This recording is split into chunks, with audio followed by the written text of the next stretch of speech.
सुख दुख इच्छादि निरूपणम।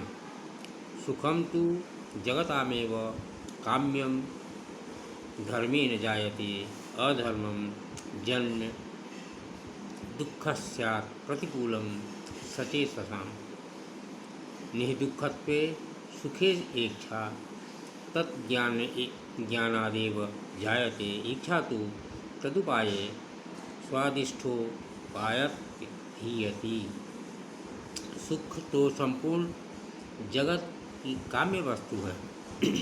वह धर्म से प्राप्त होता है और सचेत प्राणियों के प्रतिकूल वेदनीय है। जो वह दुख वह अधर्म से उत्पन्न होता है। दुखाभाव और सुख दोनों की इच्छा उनके भली भांति ज्ञान से दुख भावना ज्ञान और सुख भावना ज्ञान से ही हो सकता है। दुखाभाव ज्ञान सुखाभाव के ज्ञान में इच्छा जो है वह इष्ट के कारण के ज्ञान पर ही संभव है। चिकित्सा कृतिसाध्य प्रकार इच्छा तो या भवेत् तद्वेत कृतिसाध्यो साधनत्वं नियो भवेत्। बलवद्यादिष्टिहेतुत्वादिति अस्यात् प्रतिबंधिका तद्हेतुर्भूतबुद्धिस्तु हेत्वं कश्चित् मते। प्रयत्न में साध्यत्व प्रकार वाली जो इच्छा है उसे चिकीर्षा कहते हैं।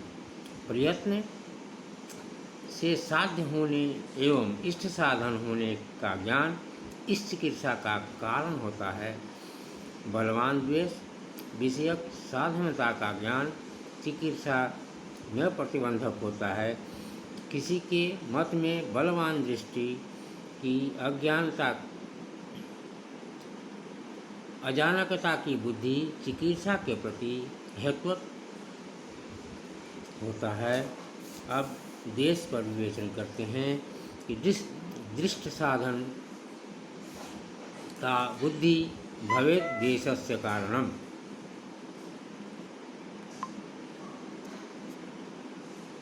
जो द्वेष साधना की बुद्धि है वही द्वेष का कारण है। प्रयत्न निरूपणम प्रवृत्तिश्च निवृत्तिश्च तथा जीवन कारणम एवं प्रयत्न त्रैविध्यम तांत्रिकै परिकृतितम।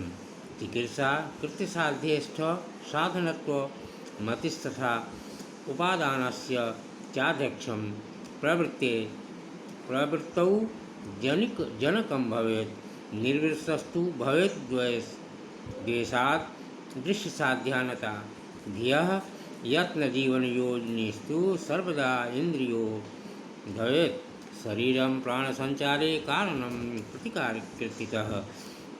नैयायिकों के मत में प्रवृत्ति निवृत्ति और जीवन कारण के भेद से प्रयत्न 3 प्रकार का होता है। चिकित्सा कृतिसाधकता का ज्ञान, इष्ट साधनत्व का ज्ञान और उपादान का प्रत्यक्ष होना, ये 4 प्रवृत्ति के जनक ही हैं। दृष्ट साधनता का ज्ञान के द्वारा द्वेष की निवृत्ति होती है। योनि यत्न जीवन पर्यंत चलने वाला सदा ही अतीन्द्रिय होता है। यह यत्न ही शरीर में प्राण संचार के लिए कारण माना जाता है। गुरुत्व निरूपणम अति इंद्रियम गुरुत्वम अस्थायु पृथ्वी आदि द्वयेतु तन अनित्ये नित्य नित्यम अस्यात् नित्यम नित्यम मुदाहृतम तदावास समवायी स्यात् पतनाख्येतु कर्मणि। गुरुत्व गुण अतीन्द्रिय होता है अर्थात इंद्रियों से गुरुत्व का ज्ञान नहीं हो सकता है। वह गुरुत्व पृथ्वी और जल में विद्यमान रहता है। अनित्य पृथ्वी एवं जल में गुरुत्व भी अनित्य ही होता है। नित्य में नित्य ही माना जाता है और पतन कर्म के प्रति गुरुत्व समवायी कारण माना जाता है। अब द्रव्यत्व निरूपणम सांसिधत्वम द्रव्यत्वम अस्थ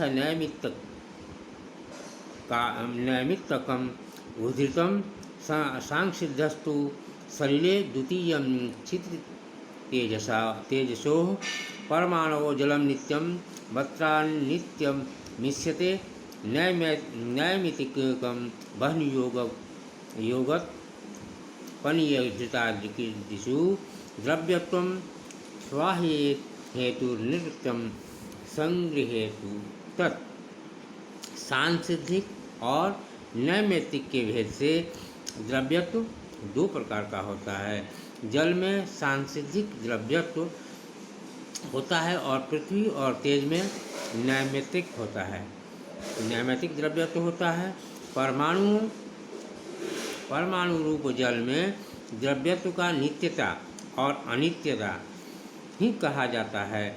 तपनीय वस्तु घृत आदि में अग्नि के संयोग से नैमित्तिक द्रव्य रहता है।